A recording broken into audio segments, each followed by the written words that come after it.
A continuación, y por tiempo máximo de 15 minutos, tiene la palabra la portavoz del Grupo Parlamentario Socialista, señora Causapié. Muy bien, pues muchas gracias. Bueno, en primer lugar, señor Ignacio Fernández, darle la bienvenida y agradecerle su presencia y también trasladarle que aquí muchas veces también lo hemos dicho en esta asamblea, creemos que no se ha reconocido suficientemente el excelente trabajo y el esfuerzo también que han hecho los profesionales, todos los profesionales de las residencias de mayores, ¿no? Coincidimos en que se hubieran merecido también una parte de esos aplausos, ¿no? Al menos. Pero bueno, creo que es importante que siempre recordemos eso y retomemos, ¿no? Sí le quería hacer algunas preguntas, intentando centrar, aunque algunas cosas ya parece que se han repetido, pero mire, usted, yo le he oído decir que las residencias efectivamente no son espacios sanitarios. Comparto con usted que no sé qué es eso del modelo sociosanitario. Yo me acabo de enterar de que la Consejería tiene un proyecto en esa línea. Yo creo que las residencias son espacios sociales, pero es verdad que, como se dijo en muchas ocasiones, y lo dijo aquí el propio consejero de Políticas Sociales, o se atendía a los mayores en las residencias o en los hospitales. Es decir, si no se les atiende en el espacio sanitario, habrá que llevar la sanidad a casa, ¿no? Y, por lo tanto, desde esa idea se plantearon algunas cuestiones. En ese sentido, el consejero de Sanidad, por ejemplo, ha dicho en el Pleno, en la Asamblea de Madrid, que se han medicalizado en Madrid 232 residencias. Usted decía, ¿qué es medicalizar? No sé, el consejero no lo ha explicado nunca mucho, a qué se refería con esto de medicalizar. Sí lo ha dicho en algún caso algún juez, ¿no? Cuando decían no se han medicalizado, ¿qué debe hacerse? Se debe poner personal, equipos sanitarios, procedimientos sanitarios, etcétera, ¿no? Yo le quería preguntar a usted respecto a esto. Usted conoce que se han medicalizado en Madrid 232 residencias, algunas deben ser de subgrupos, porque son muchas, ¿no? 232. No sé si conoce usted esto, que en Madrid se han medicalizado 232 residencias. Le agradezco mucho el reconocimiento al sector, a los profesionales y a las empresas. En cuanto a la medicalización, es que vuelvo a insistir, que seguimos sin saber exactamente qué se entiende por medicalización de una residencia. Entonces, ¿qué es lo que se ha cambiado o lo que ha variado con respecto a lo que teníamos en enero, en febrero? Bueno, pues que ahora, desde atención primaria o mejor dicho, desde los hospitales, ¿viene algún médico a la residencia? Eso para nosotros no es medicalizar una residencia. Desde luego, para mí tampoco. Entonces, que vienen a echarnos una mano a valoración de determinados casos, pues es lo que debiera ser lo normal, como definía antes, lo que entendemos nosotros que debiera ser el sistema sanitario dando servicio a unas personas mayores dependientes, que en los últimos años de su vida van a consumir el 90% de sus necesidades sanitarias, ¿no? Claro, pero yo le quiero preguntar... Por tanto, ¿consideramos que eso es medicalizar una residencia? No. No, claramente eso no es medicalizar una residencia. O sea, que durante esos meses que son objeto de esta investigación, no se ha medicalizado, según su punto de vista, las residencias en Madrid. Claro, yo pensaba, bueno, es verdad que dice usted que a partir de un momento se envía material de protección, ¿no? Por parte de la Consejería de Políticas Sociales, entiendo. Sí, vale. Sí, a mí me contestaron en una pregunta, tengo información de que hay envíos. No sé si considera usted que es suficiente o debería enviarse mayor número, ¿no?, de equipos de material de protección. Sí, y como le decía, la primera entrega fue el 14 de abril y la última el 4 de junio. Seguimos en pandemia, ¿no? Claro, por tanto, claro, consideramos que debieran seguir dándonos material EPIs a las residencias, por supuesto. Sí. También usted decía, por ejemplo, le oí en alguna entrevista, he seguido sus entrevistas en alguna ocasión y le oí decir algo que me llamó la atención, como de pedimos medicinas y nos dieron morfina y sedación. ¿Les han enviado medicinas suficientes durante esos meses a las residencias, se entiende? Pues depende del área sanitaria y depende del hospital de referencia. Y dependiendo también del geriatra de enlace. Sí. Y luego también, por ejemplo, le quería preguntar, porque, claro, yo daba este dato en otra comparecencia de las 142 personas que contesta la Consejería de Políticas Sociales que ha puesto en las residencias, ¿no?, de personas mayores, no en las públicas, sino en las concertadas, porque nosotros sí que demandamos que la Consejería apoyara con personal. Claro, usted hablaba, y se ha hablado aquí, se ha reconocido que el 30% de los profesionales estuvieron de baja durante esos meses. ¿Nos puede dar una cifra aproximada? Porque yo no me atrevo. Yo puedo pensarlo, pero no soy capaz de atreverme. Pues me voy a lanzar yo. Venga. Con el riesgo de cometer un desliz, sí, que era lo que intentaba explicar antes cuando me he quedado sin voz. Números gordos. 41.000 plazas residenciales. 0,50% de ratio personal. 20.500 personas. 30% de bajas. 6.000 profesionales, ¿no? Sí, aproximadamente, sí. Algo más incluso. Ahí sí. Tenemos los datos. Sí, era lo que yo no me atrevía a dar. Si vienen 100 y pico personas a echarnos una mano, pues claramente es insuficiente. Claro. Sí. Luego, claro, usted también hablaba, y este tema es verdad que es muy importante en esta comisión, y es muy importante la reflexión sobre la atención sanitaria, ¿no?, que ha habido en las residencias. Usted efectivamente dice que durante esos meses no hubo ningún tipo de atención, desde atención primaria. Sí que en un momento dado había relación con los geriatras, ¿no?, de los hospitales, pero sí me importa mucho un poco recoger, porque incluso yo había leído en algún caso concreto de su grupo, ¿no?, de Casablanca, que habían hecho manifestaciones sobre que no, o sea, que incluso a veces mandaban a la gente a los hospitales y se los devolvían a las propias residencias, ¿no?, cuando estaban. ¿Ha hecho usted esa reflexión? Yo le quería preguntar, desde el reconocimiento de que usted ha dicho que efectivamente falló la derivación hospitalaria, no hubo derivaciones hospitalarias al menos suficientes, si usted conocía, o en las residencias conocían, los protocolos que se hicieron firmados por la Dirección General de Coordinación Sociosanitaria de la Consejería de Sanidad, según nosotros tenemos registrados como protocolos el día 18 de marzo, creo recordar, el día 20, 22 y 25 de marzo. ¿Usted ha visto esos protocolos en alguna de las residencias? ¿Ha tenido conocimientos de esos protocolos que lo que hacían es establecer los criterios para la derivación en hospitales? Sí, vamos a ver, nosotros somos un sector que es otra de las inexactitudes que se dan, tremendamente regulado y tremendamente fiscalizado.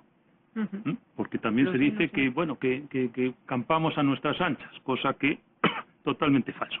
Cuando a nosotros nos dan unos protocolos de actuación, tenemos el obligado cumplimiento, por supuesto. Claro. ¿Conocíamos esos protocolos de la Dirección General de Coordinación Sociosanitaria? Claro, sí, nos los mandaron, evidentemente, sí, nos los mandaron. ¿Y ustedes efectivamente actuaron en función de eso? Pues claro, no nos quedan más narices que eso, claro, nosotros nos dan unas instrucciones que tenemos que cumplir y por supuesto que las cumplimos. Y aún así, claro, pues te encuentras después en la realidad del día a día. Se definieron una serie de perfiles que sí eran aptos y otros que no eran aptos. Y entonces nuestra relación, en vez de ser con atención primaria, como comentaba antes en el inicio, pasa a ser a través de un geriatra de enlace, que es el profesional que decide si procede o no procede al ingreso hospitalario. Pero también se nos dio caso que, aun siendo validado el ingreso por ese geriatra de referencia, cuando tú llamabas al servicio al 061 al 112 para la ambulancia, igual el de la ambulancia te decía que no. ¿Cómo es esto? ¿Y usted quién es para decidir si sí o si no? Pero no te la mandaban. Claro, nos quejábamos, evidentemente. Claro que ellos son fallos del sistema que hay que ir regulando, pero claro que se dieron, evidentemente que se dieron. ¿Usted tiene alguna valoración sobre esos protocolos? Lamentable que se diga tú sí, tú no. Claro, lógicamente. ¿Que estamos en un colapso del sistema sanitario? Sí, pero los residentes también son personas, claro que sí, por supuesto, y tienen todo el derecho del mundo a recibir su atención correspondiente. Y no pretendíamos que fuesen a UCI, que se le diese un trato. Porque ya sabemos que intubación para determinados perfiles pues está desaconsejado totalmente. Sí, pero que se les dé la atención que se le diese la necesitan en atención, cada caso. que se le diese la Entiendo que es atención. lo que ustedes reclaman, ¿no? Claro, por supuesto. Claro. Usted también le iba a preguntar si usted tiene algún tipo de conocimiento sobre a qué hospitales se llevó a las personas que procedían de su residencia. ¿Se llevaron a hospitales públicos, a hospitales privados? A todos. A todos. A todos. Cuando nosotros queríamos derivar a una persona a un hospital público y el geriatra ese del enlace consideraba que no debía procederse al ingreso, cuando esa persona detectábamos que tenía una cartilla, un seguro privado, inmediatamente llamamos al hospital privado y se le derivaba al hospital privado, por supuesto. Cuando tenían un seguro privado. Cuando tenía un seguro privado, sí. Es que nosotros tenemos una respuesta reciente del Gobierno de Madrid, ¿no? De una petición de información que hizo el Grupo Socialista, y entonces donde nos dicen que las personas de la residencia se derivaron en todos los casos a hospitales públicos, a excepción de 15 personas que fueron derivadas a la zona privada de la Fundación Jiménez Díaz. Entonces quería saber si eso en su caso, ¿qué tiene que ver, no, su conocimiento sobre esa derivación? Se lo acabo de decir clarísimamente. Nosotros, por supuesto, intentábamos derivar al hospital público de turno, y si por ahí no podíamos, pues buscábamos las vueltas para que esa persona recibiese la atención sanitaria oportuna, y si tenía un seguro privado, por supuesto que lo intentábamos por el lado privado, y si se derivaba al hospital privado, claro que sí. Sí, yo quería también preguntarle alguna cosa más, que tenemos unos pocos minutos más. Claro, usted ha hablado de un mapa serológico. Yo le quiero preguntar, yo supongo que usted es consciente, como somos todos los que estamos aquí, de que la inmunidad dura un tiempo. No lo sabemos. No lo sabemos. Bueno, pero parece que incluso hay personas que se han reinfectado. Lo digo porque entiendo que ustedes estarán pidiendo en este momento que eso se vuelva a hacer cada cierto tiempo para mantener esa información, es decir, para que sea útil, ¿no? Solo quería aclarar eso, porque sí, por claro, supuesto. yo digo, con datos del mes de junio, julio, pues no sé cuánto tiempo tiene validez ¿no? Me preocupa, de alguna manera, entiéndame, que la actuación en residencias esté en este momento muy sobre el peso de una información que tiene un tiempo.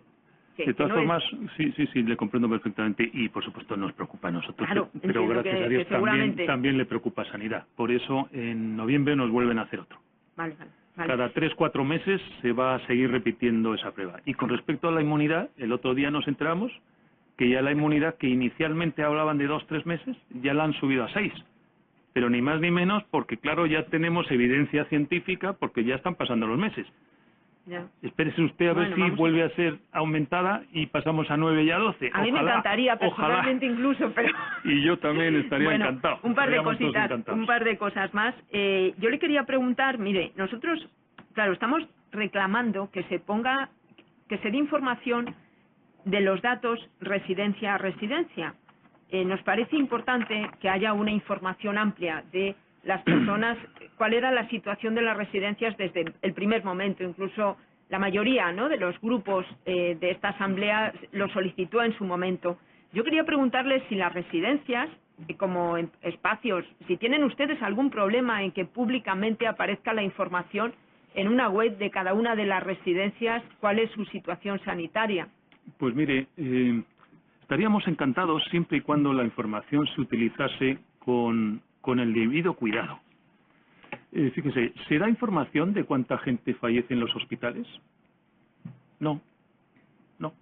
Fíjese, hemos estado dando información puntualmente todos los días a las familias que tenían algún residente con positivo. La información era diaria. Y muchos familiares, la única preocupación que tenían era cuántos han muerto. Claro, sí. Y entonces decimos, oiga, mire, es que nuestra realidad del día a día es que tratamos con personas con una edad media de 84 años, polimedicadas, con múltiples patologías, y lamentablemente el fallecimiento es una realidad cotidiana en nuestros centros.